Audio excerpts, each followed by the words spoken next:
رواد قلعہ ایک نمایاں تاریخی نشان ہے جو 16ویں صدی کے اوائل کا ہے۔ اصل میں پشتون حکمران شیر شاہ سوری کے خلاف ایک دفاعی گڑھ کے طور پر تعمیر کیا گیا۔ یہ تعمیراتی عجوبہ پاکستان کے پٹھار سطح مرتفع کو گھیرے ہوئے ہے جو راولپنڈی پنجاب کے قریب واقع ہے۔ ثقافت اور فن تعمیر کے ثبوت کے طور پر یہ کام کرتے ہوئے یہ سائٹ اپنی مضبوط دیواروں کے اندر آثار قدیمہ کے خزانوں اور یادگاروں کی حفاظت کرتی ہے۔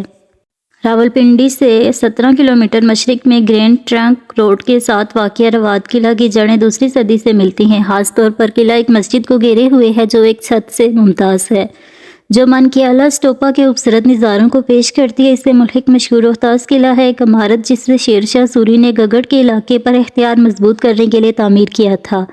دلچسپ بات یہ ہے کہ کیا سرائیاں اس امکان کو گھیر رہی ہیں کہ یہ تعمیر پہلے سے موجود غزنوی دور کے قلعے پر چڑھائی گئی تھی جو 1036 عیسوی میں تعمیر کیا گیا۔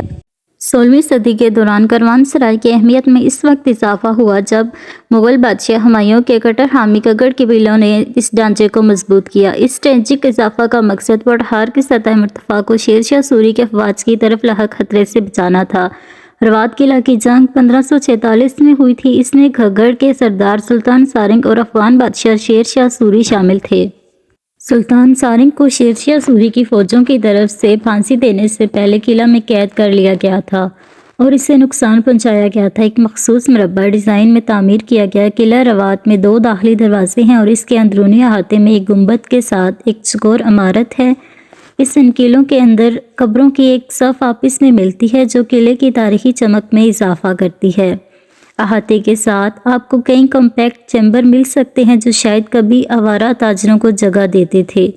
قلعے کی حدود کے اندر ایک مسجد زمین کی تزئین کی خوبصورتی کرتی ہے جس میں گنبدوں کی شاندار تینوں خصوصیات ہیں۔ مزید برآں مقدس میدانوں میں گگڑ کے نامور رہنما سلطان سارنگ خان کا مقبرہ ان کے 16 بہادر بیٹوں کی آرامگاہ کے ساتھ ہے جو جنگ میں مارے گئے تھے۔ اہم تجارتی راستوں کے ساتھ اسٹریٹجک طور پر واقع یہ قلعہ مختلف تاریخی تنازعات میں اپنے کردار کی وجہ سے پنجاب کی تاریخ میں اپنا مقام بنا چکا ہے۔